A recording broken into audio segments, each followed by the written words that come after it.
चलिए देखिए, आज हम लोग पढ़ेंगे सोशल साइंस का हिस्ट्री। सोशल साइंस में जब हम लोग एग्जाम देंगे उसमें हिस्ट्री का चैप्टर 4।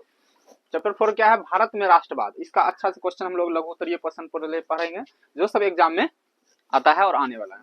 ठीक है, चलिए पहला क्वेश्चन हम लोग देखते हैं क्या है। एक नंबर में, खिलाफत आंदोलन क्यों हुआ? सवाल है खिलाफत आंदोलन क्यों हुआ, तो उसका आंसर समझिएगा। बोलते प्रथम विश्व युद्ध में पराजय के फलस्वरूप तुर्की के ऑटोमन साम्राज्य को विघटित कर दिया गया और सुल्तान को सत्ता के प्रयोग से वंचित कर दिया गया। तुर्की में खलीफा की शक्ति की पुनः स्थापना के लिए 1920 में भारतीय मुसलमान ने खिलाफत आंदोलन किया। किसी को समझ में आया? नहीं आया? फिर समझिए। प्रथम विश्व युद्ध में पराजय के फलस्वरूप तुर्की ने, प्रथम विश्व युद्ध में तुर्की पराजय हुआ था। ठीक है, तुर्की के ऑटोमन साम्राज्य को विघटित कर दिया गया। ऑटोमन साम्राज्य को क्या किया? विघटित कर दिया, उसको हरा के खत्म कर दिया और सुल्तान को सत्ता के प्रयोग से वंचित कर दिया। वहां का तुर्की का जो सुल्तान था बोला तुम्हारे पास सत्ता नहीं रहेगा। ठीक है, उसको सत्ता से क्या किया? वंचित कर दिया, हटा दिया उसको। तुर्की में खलीफा की शक्ति पुनः स्थापना के लिए, अब तुर्की वाला आदमी जो था, वहां का जो समाज सब था, वे वहां का जो है ना खलीफा बहुत इंपॉर्टेंट आदमी रखता था। तो बोला खलीफा का जो शक्ति है पुनः स्थापना के लिए, खलीफा का शक्ति पुनः स्थापना करने के लिए 1920 में भारतीय मुसलमानों ने खिलाफत आंदोलन किया। 1920 में भारतीय मुसलमानों ने क्या किया? खिलाफत आंदोलन किया। तो ये था हम लोग का खिलाफत आंदोलन क्यों हुआ, पहला सवाल था। याद कर लीजिएगा, आएगा 2 नंबर में। ठीक है, अब देखते हैं दूसरा सवाल। दूसरा सवाल है कि रॉलेट एक्ट से आप क्या समझते हैं? रॉलेट एक्ट से आप क्या समझते हैं? तो समझिए इसका आंसर। बढ़ती हुई क्रांतिकारी घटनाओं को दबाने के लिए 1919 में रॉलेट एक्ट अधिनियम बनाया गया। बढ़ती हुई क्रांतिकारी घटनाओं को दबाने के लिए 1919 में रॉलेट एक्ट अधिनियम बनाया गया। इस अधिनियम के अनुसार किसी भी व्यक्ति को बिना किसी साक्ष्य और वारंट के गिरफ्तार किया जा सकता था। बिना किसी साक्ष्य के, बिना किसी सबूत के क्या किया जा सकता था? गिरफ्तार किया जा सकता था। इसके विरुद्ध कोई अपील नहीं की जा सकती थी। इसे ही रॉलेट एक्ट कहा जाता है। अब हम लोग का मनिहारी का पुलिस है, आया बस अनुकल को लेकर चल गया, कोई कुछ नहीं, इस पे कोई केस हुआ है कि नहीं हुआ है, क्यों इसको गिरफ्तार कर, कुछ नहीं बताने का। इसका माँ बाप कोई उसको कह भी नहीं सकता है कि क्यों आप इसको गिरफ्तार किए। कोई अपील नहीं, कुछ नहीं, बस मन हुआ, इस पे शक था कि कुछ कर रहा था, लेके चल गया, शक के आधारित पर। तो ये ऐसा ना हो, इसीलिए हम लोग का क्या रॉलेट एक्ट चालू हुआ। ठीक है, इसे ही क्या कहते हैं? रॉलेट एक्ट कहते हैं। तो समझ गए रॉलेट एक्ट में क्या हुआ था। चलिए अगला क्वेश्चन देखते हैं। अब दांडी यात्रा का क्या उद्देश्य था? दांडी यात्रा का क्या उद्देश्य था, तो समझिए। गांधी जी 12 मार्च 1930 को साबरमती आश्रम से अपने 78 अनुयायियों के साथ दांडी समुद्र तक का यात्रा शुरू की। कहां से? साबरमती आश्रम से। कहां से? साबरमती आश्रम से। कितना आदमी के साथ? अपना 78 अनुयायियों के साथ दांडी समुद्र तक का यात्रा शुरू की। इस यात्रा का उद्देश्य था समुद्र के पानी से नमक बनाकर नमक कानून को तोड़ना।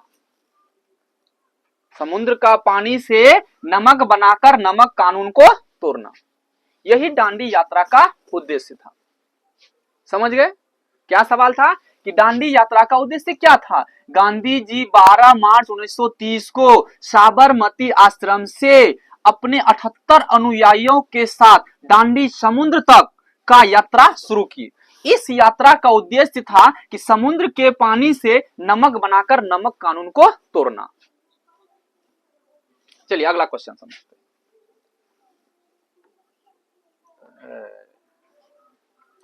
हैं। देखिए चौथा क्वेश्चन है कि गांधी इरविन पैक्ट अथवा दिल्ली समझौता क्या था? गांधी इरविन पैक्ट अथवा दिल्ली समझौता क्या था? समझिए अच्छा से।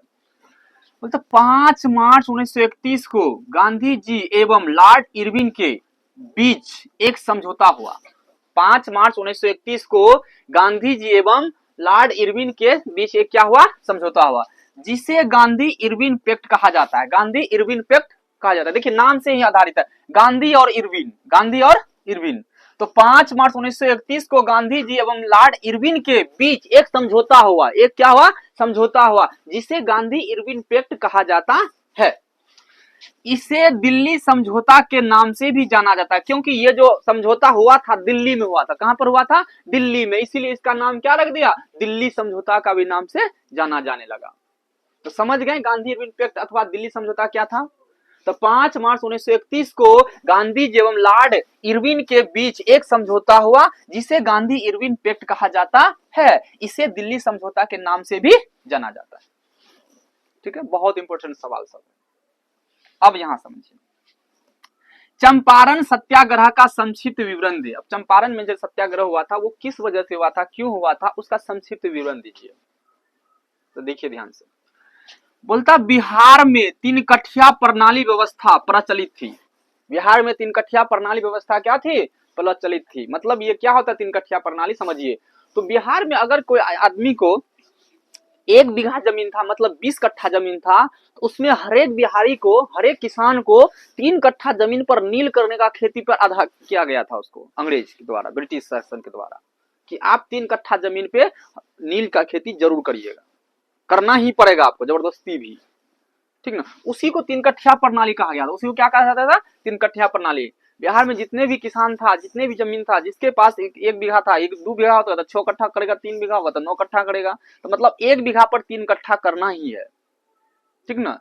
3 कठिया प्रणाली, इसी को क्या कहा गया, 3 कठिया प्रणाली। इस व्यवस्था में किसानों को अपने 3/20 भूमि पर नील की, 3/20 मतलब 20 कट्ठा में 3 कट्ठा, 20 कट्ठा में 3 कट्ठा, अब 20 कट्ठा को हम लोग 1 बीघा कहते हैं, ठीक है। तो क्या बोला कि इस व्यवस्था में किसानों को अपने 3/20 भूमि पर नील की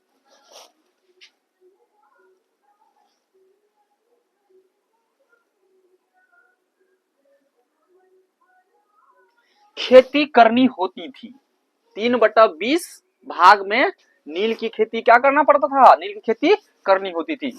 इसी प्रणाली के विरुद्ध में गांधी जी 1917 में चंपारण सत्याग्रह किए थे। समझ गए, बिहार के जितने भी किसान थे उसको सरकार जो है 3 कट्ठा प्रणाली लागू किया था कि आपके पास अगर 20 कट्ठा जमीन है तो आप 3 कट्ठा जमीन पर नील की खेती कीजिएगा, है ना। इसी के विरुद्ध में गांधी जी ने 1917 में चंपारण सत्याग्रह किए थे। समझ गए क्वेश्चन 5वां। अब 6ठा देखिए, 6ठा क्वेश्चन, मेरठ संयंत्र से आप क्या समझते हैं। अब मेरठ में जो संयंत्र हुआ था वो क्या था, उससे आप क्या समझते हैं, तो समझिए। मार्च 1929 में सरकार ने 31 श्रमिक नेताओं को बंदी बना लिया। मार्च 1929 में सरकार ने कितना श्रमिक को, 31 श्रमिक मजदूर, समझे, हम लोग मिलेगा फादर सब श्रमिक है ना, काम करने वाला मजदूर सब, 31 श्रमिक नेताओं को क्या किया, बंदी बना लिया, तथा मेरठ लाकर उन पर मुकदमा चलाया। मेरठ लाकर उसे पर क्या किया, मुकदमा चलाया, केस कर दिया उस पर। इसे ही मेरठ संयंत्र कहा जाता है। इसे ही क्या कहा जाता है, मेरठ संयंत्र कहा जाता है। तो कितना आदमी को, कितना श्रमिक को किया था, नेताओं को बंदी बने, 31, कितना, 31, कब, मार्च 1929 में। तो याद रखिएगा, मार्च 1929 में सरकार ने 31 श्रमिक नेताओं को बंदी बना लिया तथा मेरठ लाकर उन पर मुकदमा चलाया। इसे ही मेरठ संयंत्र कहा जाता है। ये हम लोग का 6 नंबर क्वेश्चन। अब 7 नंबर देखिए, 7 नंबर क्वेश्चन है जतरा भगत। क्या क्वेश्चन है, जतरा भगत के बारे में आप क्या जानते हैं। अब देखिए जतरा भगत पढ़ लीजिएगा, जतरा बन जाएगा आपका, ठीक ना। तो क्या बोल रहा है कि जतरा भगत के बारे में आप क्या जानते हैं, संक्षेप में लिखें, छोटा सा लिखना इसका, समझिए। 1914 से 1920 तक खोड़ विद्रोह के बाद, कौन सा विद्रोह, खोड़ विद्रोह, खोड़ विद्रोह के बाद छोटा नागपुर क्षेत्र के उरावों के द्वारा चलाए जाने वाले अहिंसक आंदोलन का नेता जतरा भगत था। अहिंसक आंदोलन के नेता कौन था? जतरा भगत था, जिसने आंदोलन में सामाजिक और शैक्षणिक सुधार पर विशेष बल दिया। समझ गए? 1914 से 1920 तक खोर विद्रोह के बाद छोटा नागपुर क्षेत्र उरांव के द्वारा चलाए जाने वाले अहिंसक आंदोलन का नेता जतरा भगत था, जिसने आंदोलन में सामाजिक और शैक्षणिक सुधार पर विशेष बल दिया। अब समझिए 8 नंबर सवाल।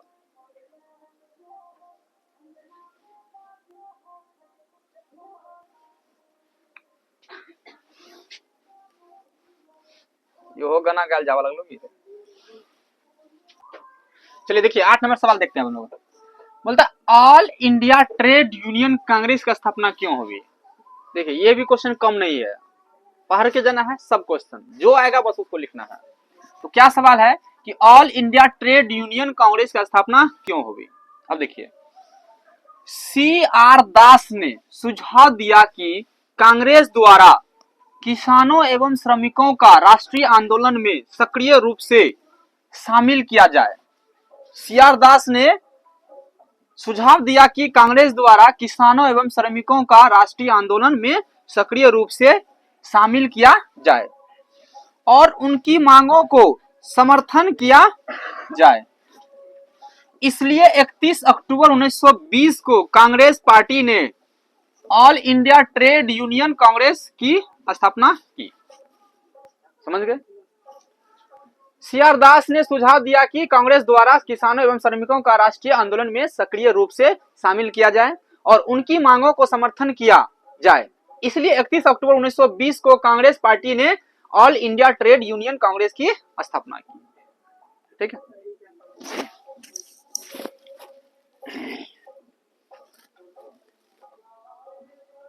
अगला देखिए 9 नंबर। बोलता असहयोग आंदोलन प्रथम जन आंदोलन था कैसे? ये भी सवाल आता है। देखिए कितना बार आया, 2014 में भी पूछा है, 18 में भी पूछा है, 20 में भी पूछा है ना? हो सकता है अब 26 में भी आए, पढ़ने के जाना है। असहयोग आंदोलन प्रथम जन आंदोलन था कैसे? देखिए ध्यान से। बोलता असहयोग आंदोलन महात्मा गांधी के द्वारा 1920 ईस्वी में शुरू किया गया। असहयोग आंदोलन महात्मा गांधी के द्वारा 1920 ईस्वी में शुरू किया गया था। इस आंदोलन में छात्र, नौजवान, मजदूर, किसान, छात्र भी, नौजवान भी, मजदूर भी और किसान, महिला, सभी वर्ग के लोग बढ़कर भाग लिए थे। इसलिए असहयोग आंदोलन जन आंदोलन था। समझ गए? पढ़ा रहे हैं, बीच में हल्ला कोई नहीं करिए, मुंह से आवाज एक भी चूप शब्द नहीं निकालिए। समझिए सिर्फ ध्यान से, बोर्ड पे देखिए। अपना मंत्र यहाँ चालू करिएगा तो फिर समझ जाइएगा, गुंडागर्दी उतर जाएंगे तो क्लास छोड़ना पड़ जाएगा। चलिए ध्यान से। बोलता सविनय अवज्ञा आंदोलन के क्या परिणाम हुए? सविनय अवज्ञा आंदोलन के क्या परिणाम हुए? समझिए, सविनय अवज्ञा आंदोलन के निम्नलिखित परिणाम हुए। क्या था पहला परिणाम? देखिए, सविनय अवज्ञा आंदोलन ने राष्ट्रीय आंदोलन के सामाजिक आधार का विस्तार किया। सविनय अवज्ञा आंदोलन ने राष्ट्रीय आंदोलन के सामाजिक आधार का विस्तार किया।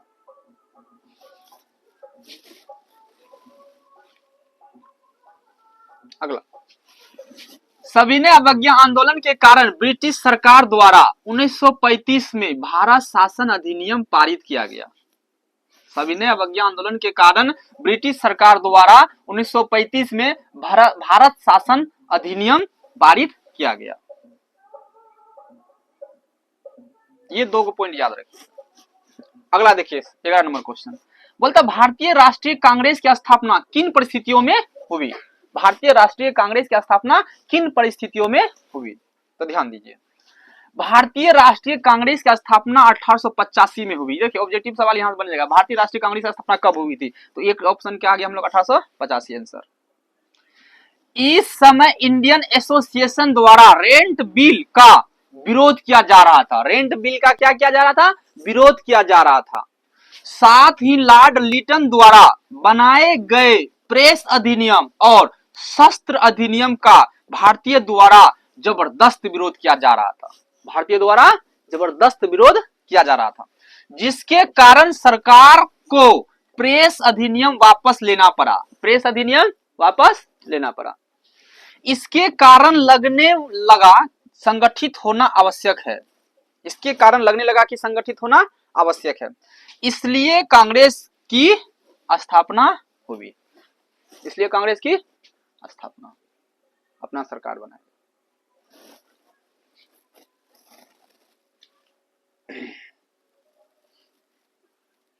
लग रहा है ना बोर्ड में जादू होना है, एक लाइन से 4 लाइन अपने आप होता है। चलो ध्यान दीजिए।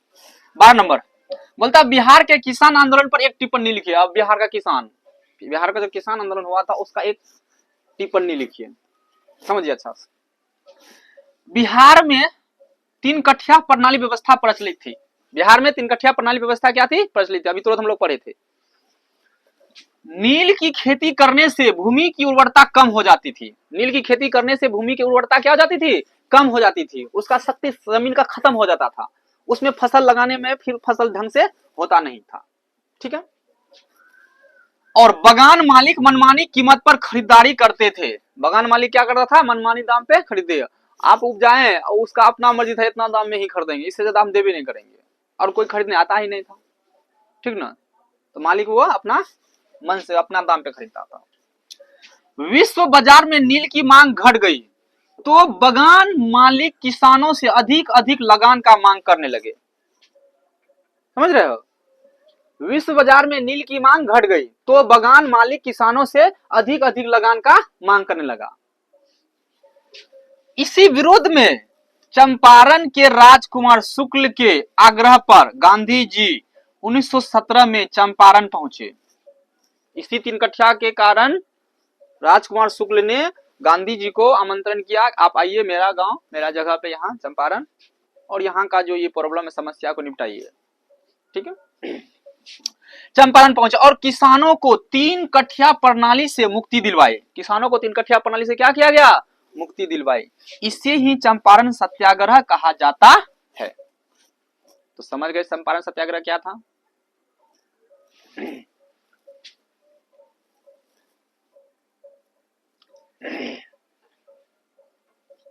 अब ध्यान दीजिए।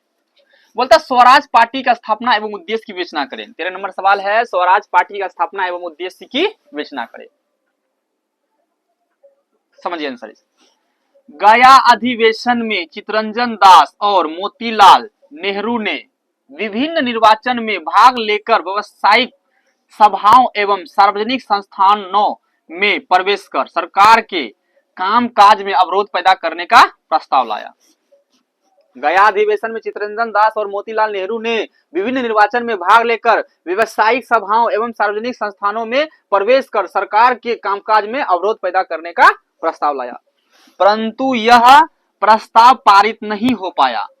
इसलिए चितरंजन दास एवं मोतीलाल नेहरू ने स्वराज पार्टी की स्थापना की। स्वराज पार्टी की स्थापना की। स्वराज पार्टी का उद्देश्य था अंग्रेज द्वारा चलाई गई सरकारी परंपराओं का अंत करना। रुकिए, चलिए 13 नंबर तक आज पढ़ लिए हम लोग। इससे आगे 14 नंबर से हम लोग अगला पार्ट में पढ़ेंगे। ठीक है, तो आज यहीं तक। रुको, मैं कॉपी कर दीजिए।